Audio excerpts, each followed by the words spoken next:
Okay, so I'm going to talk about personalizing pressure today. So personalizing is a big deal. So when Scott got involved with Swing Catalyst, there was some average pressure shifts. And very early on, he realized that averaging, especially the downswing pressure shifting, was a problem.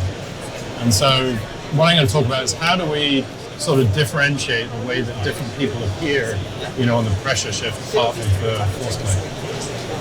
So a good friend of mine is Bruce Rierich. He has a saying, use it, don't fix it. And so what we see, if we're looking at technology and using averages, then we'll tend to sort of say, well, what do the good players do? And we'll migrate towards the middle, where, potentially someone like a Bryson DeChambeau has a very different pressure trace than someone like Luke Donald, who has a much longer pressure trace. So some of the variables we look at, especially in the backswing, I trust pressure much more in the slower moving parts of the golf swing versus the very fast sort of impact-based ones. But it's something I very much use in my analysis.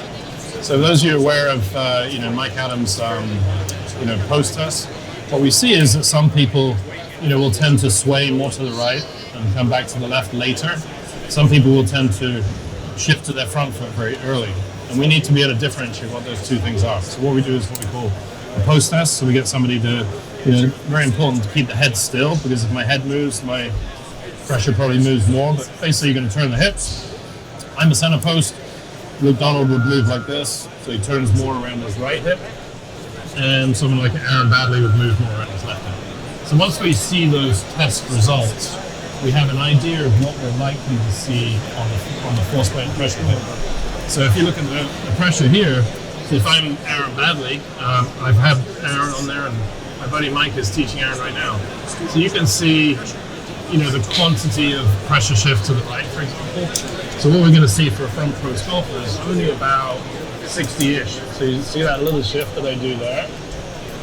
And so it's not only a quantity of shift, it's the timing of that shift that we're looking at. So Bryson DeChambeau, for example, obviously his shift has become more aggressive as he's gained more speed. But even then, he's already starting to shift his pressure back to the target about where the club is. So there's two pieces to this sort of personalizing pressure is, how much does your pressure move to the trail side? And then when does it start reversing and moving back to the lead side? So these are the two variables we look at. So, Mike and I are both working with Luke Donald. Luke is what we call a rear post golfer. He's somebody, when we look on 3D, like, sports box, we're going to see a much bigger translation or sway of the pelvis, and for a longer period of time. So when we're looking at the pressure, what we're going to see with a rear post golfer, I think of someone like, Gary Woodland or Bubba Watson, Luke Donald, Lydia Ko. When they shift, they're going to move, much closer to, it's like 90 to 100% into their trail legs. One variable, so the length of the trace. The second variable is timing of that trace. So when do they move back to the front leg? So the timing is later. So because they're, moving to the right for a longer period of time, we see sort of, somewhere in here, 45 degrees to the top of the backswing is when they start to push back towards the lead foot. And then we have center post golfers, so we're going to see them somewhere in about the 75 to 85% shift to the right. So, if you look at there's some amount of aggression in there, but not quite as much as a rear post. So they're going to go, 75% to the right. So the quantity is 75% to the right. The timing is somewhere in the lead arm parallel. They're going to start shifting back to that front foot. So that's sort of the first thing, so we call that post test. The post test, as Mike will talk about tomorrow, also indicates what type of force we're going to use. So this is really setting us up to use the forces, in the downswing. So I'm much more inclined to use force in the downswing, but I do always reference pressure relative to the assessment in the backswing. So we got three types of forces. We've done some research with Professor Mike Duffy on the posting test and the ground forces. And basically, he's found there's three different types of ground force profiles.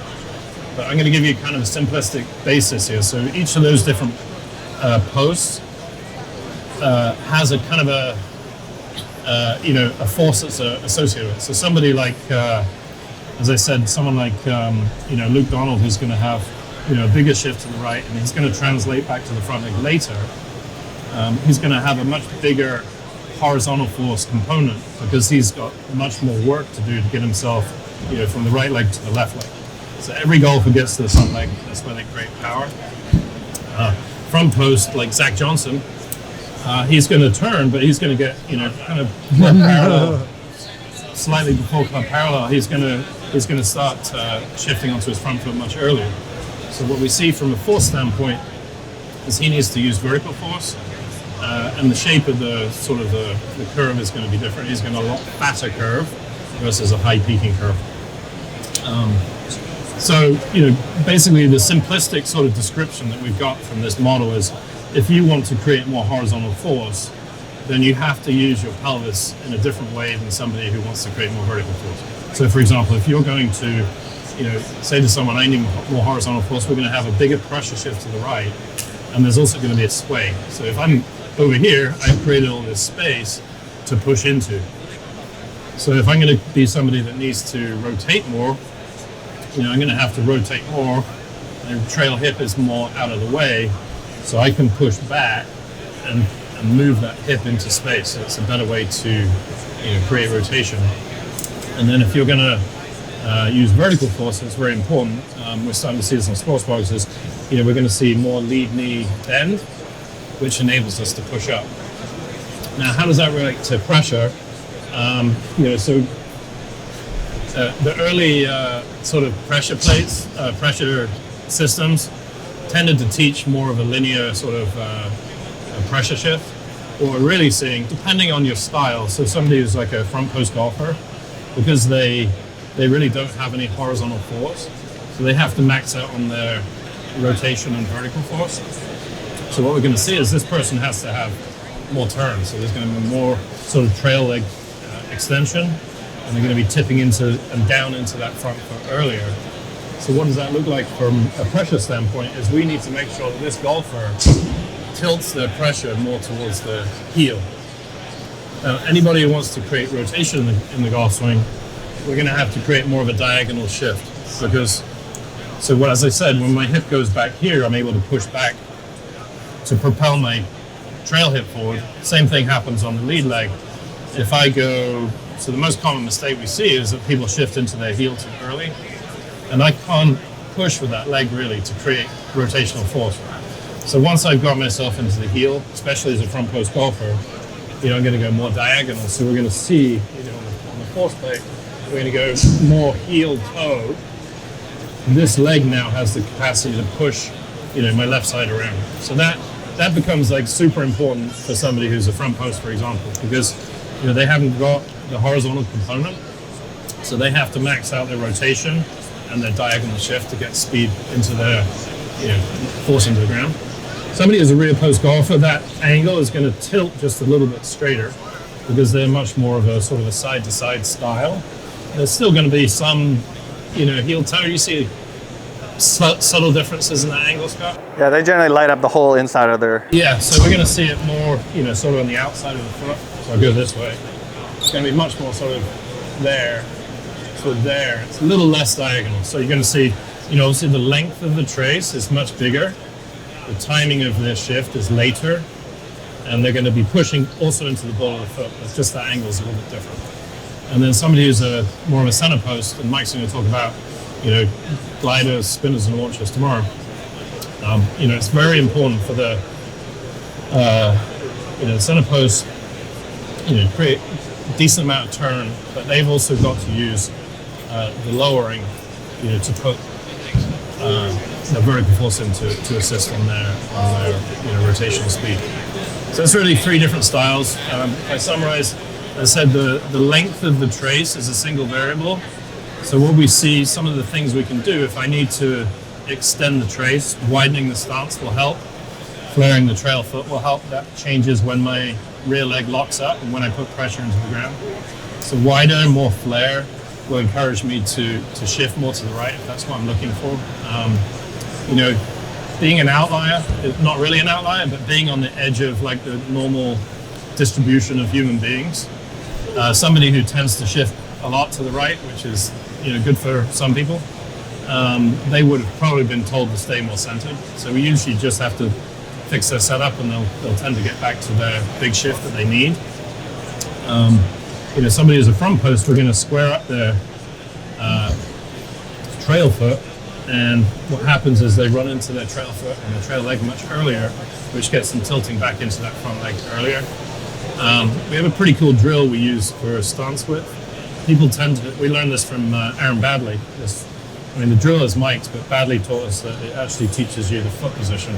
So we stand here and we actually do 3 or 4 swings, 5 swings in a row. If you look at where my feet ended up, Scott, what would you guess my post is? And I'm center post. So I end up with like a medium-sized stance and a little bit of foot flare on both feet. If I'm a rear post, I'm probably going to end up more, here. It's very natural. It's actually really effective so far in our testing. So a center post is going to have a medium-sized stance, and that enables them to have a medium-sized trace. And timing of, if we're teaching like club members, most golf club members tend to shift too late. So getting the correct stance width and then encouraging them to load probably much earlier is a big thing. We see, especially in the female population, a tendency, potentially strength-wise, of drifting too far to the back foot. Historically in golf instructors say, well, don't do that. But what we need to do is we need to give them like a positive, opposite motion to help them. So, making sure that they have a sense of when to shift back to that front foot, depending on their style, is a big deal. So we got length of trace, we got the timing of when that changes from back to front. We've got, creating space for the force that we're actively looking for. And then, the tool we use can be, alignment, definitely stance width, somewhat foot flare. And that's basically how I use pressure to personalize. But that's all glued together with Mike Adams' test. Stand there, keep your head still, turn your hips, and we'll see a natural translation. You're rear, right? You want to show me your rear? I am rear. Joel, come in here. So if you look at me, I keep my head still and turn. I'm a center post. Joel is a European Tour winner. And he's going to be a European Tour winner again. So go ahead and put the club across your hips, post test. And just ask, go ahead and take your golf posture and turn your hips to the right. So where does his pelvis go? So he's going to have a relatively short translation to the right, and he's going to move to the left very early, so that somewhere around club parallel on the backswing. Thank you. Scott, you want to model my rear poster? So when we watch Scott, and he turns, we can see that he shifts much more to the right side. And so consequently, he's going to have a longer trace, and he's going to, relative sort of kinematics, he's going to move to the front foot later. So, any questions? Can't believe it. Fire away. Actually, for both of you, do shoes matter in the shifts, pressure change, and like the type of shoes? So the question is, do shoes matter? Yes. If you wear, very spongy shoes, then it's going to delay, and you're going to lose some amount of friction before your action turns into a measurable reaction. In terms of prop, it's flat or Yeah, sometimes center posts are hard to get to the heel if there's a big heel. So it's hard for them to turn, and they kind of shoots them towards their toes, and they can't get off of there. So, which could be good for a front poster, right? Because they get there. So, yeah, it's individual for sure. Now, someone that has great vertical forces, cleats versus little nubs as far as slipping while playing. Well, I think, when you come to shoes, there's obviously health reasons. You want to walk around and not get injured, right? I had a terrible pair of new shoes and played Bayonne, which is a hard walk. I had plantar fasciitis after that. But they were great. I got tons of traction. So firstly, you want to have shoes that you can finish 18 holes. If you can finish 18 holes in any shoes and you want to hit it the furthest possible, spikes are better than cleats. And no cleats is, the worst. The firmer the shoe is, from a performance standpoint, it's probably better, but, you've got to offset all those variables. Yeah, a lot of your foot slipping is because your pressure is mismatched. So if you're a rear post and you're using that trail foot to pull back and you get your pressure way too forward, way too fast, it's going to slip. Right. So it's not just the spike, it's how much pressure you're putting into the ground. So a lot of times you can change it with the same shoe just by changing the pressure shift. You know, like I know, you know, Foles put Justin Rose in kind of soft shoes. You know, he has a very tight lead hip, so you know he allowed him to spin out potentially for longevity. You know, so I think if you understand what the variables are and you sort of put them all in a bucket and say we're looking at health, comfort, style, or performance, and you know, obviously performance is a thing, but in the end you have to sort of weigh that up as being longevity as well. I think that's really good. So. Great question. When I'm teaching vertical courses with my students, I seem to get a lot of students extending and getting some shanks and some heel shots with their drivers. What am I not teaching them? Teacher's fault. No. Yeah, it is the teacher's So fault. I agree. the challenge we have is that what I've talked about today is separating forces, but the reality is you really can't separate them. There's a blending, and they're all happening sort of interchangeably. So the big deal is here. Come up here, Steve. Go ahead and take your golf posture and turn your hips to the left. So what happened to his lead leg is it extended, right? So as he turns into his leg, it causes it to extend, which then you use that almost like, to help you come up. If you're just standing here pushing up like this. So we need to use the rotation to assist in the vertical. So you say they're pushing up too early then? They're going here and pushing up rather than going... I mean, it just depends on the story you're telling, right? So if I say, go here and push straight up, then you're probably not going to get much rotation. The reality is if you can get somebody to load in the right direction, they can use the rotation to assist in the lift. So, I use a drill that I got from Mike a lot, which kind of combines it. So put your hands to go like this. So go ahead and swing back. And I can use like a boxing glove or something, but you can change where this is according to what type of force you're getting. So go ahead and hit me on the hand with the back of your left hand. So you've got to use some around, right? So if you look at a golf swing, it's like 45 degrees or whatever. So there's got to be some around and some, whatever. So go ahead and hit me. I can move this further back here to encourage them to clear. But the key is, obviously they got to push this way, but then you learn to clear. And this is a nice way to teach the golfer how to use the lower body, but it's still connecting back to the arms and the club. So it's teaching the lower body how it propels the arms around the corner.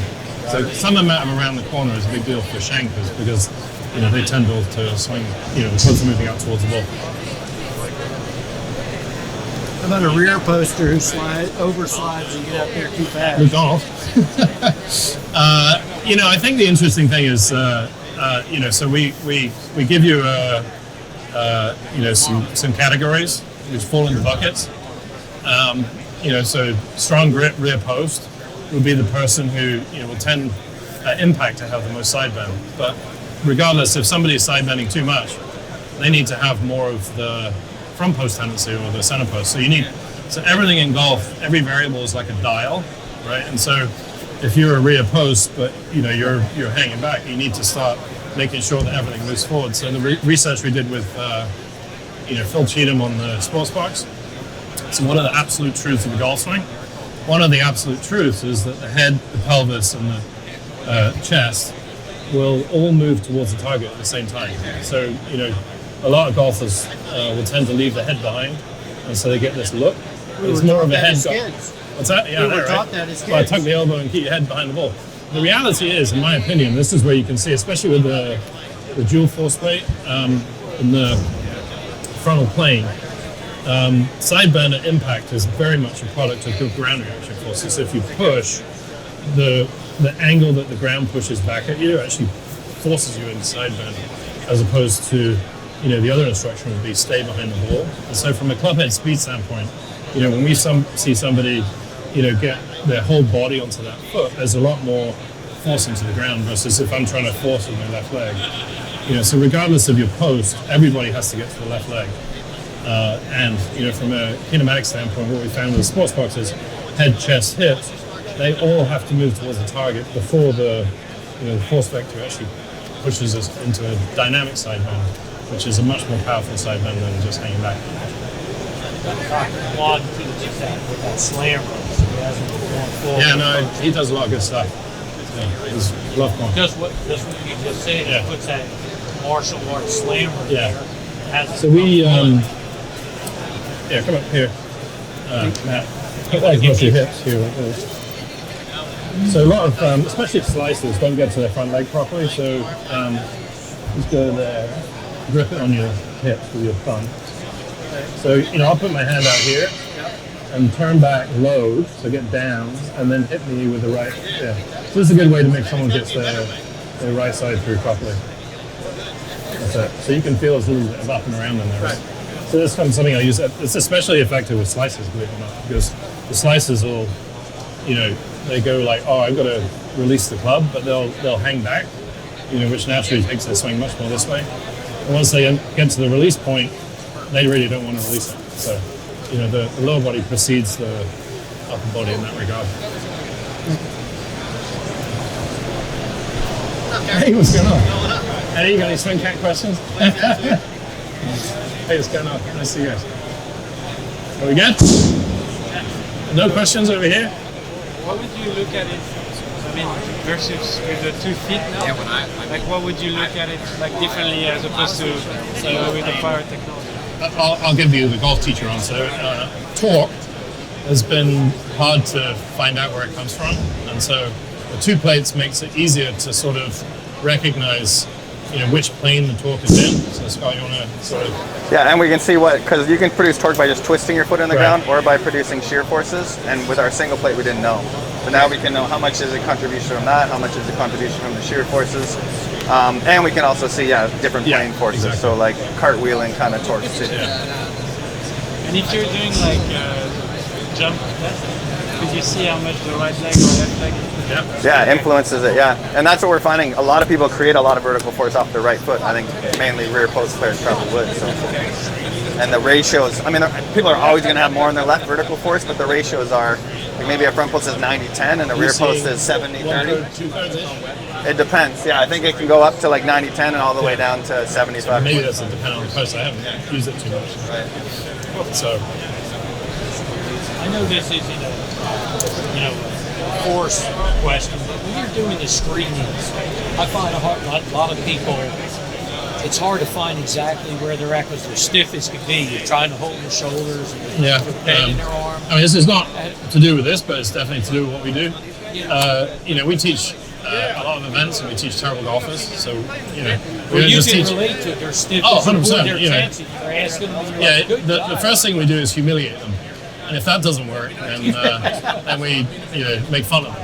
And then when that doesn't work, ostracize them. Yeah, exactly. That was an old Monty Python skit. It's like, are you kidding me? I've never seen someone so incompetent. When that doesn't work, then we do this. We get them to swing their arms back and forwards, and then eventually fold. And that sort of because you have to create some motion. Right, exactly. Because you see some of them, you see them they're back here on the side on, but their hands.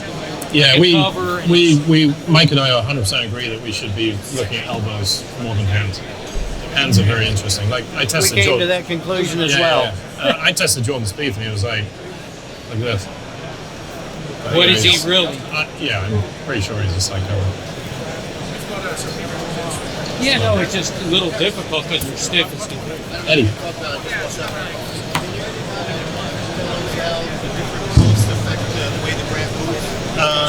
So we talked about that. We recorded it. I'll give you a summary because you're probably not the only one. So what we see is the length of the trace changes. So there's 2 variables in the backswing is, how far the trace goes to the right. So rear post is 100% maybe. And then, someone like a front post is going to go left much earlier, so 60-ish. And then the timing. So we got the, Bryson DeChambeau shifting very early with the front post. So small amount of movement to the right, early pressure shift to the left. And then obviously like a Luke Donald is later. And then in terms of how does that affect the graphs? Well, where you move sort of affects where you can move to, right? So if I don't move to the right, I can't move to the left. So that will change the horizontal. If I turn effectively and balance, set the pressure slightly to the back of my foot, it makes it easier for me to cause a rotation force. And in order to, create vertical, I don't think you see it so much on the pressure. You definitely see it on the blue, the vertical force graph. Yeah. Awesome. Any other questions? Ben, you got any questions? He's busy now, so. He's in Swing Cat Orange today. Awesome. Well, thank you, man. That was great. Hey, my pleasure. Thank you, guys.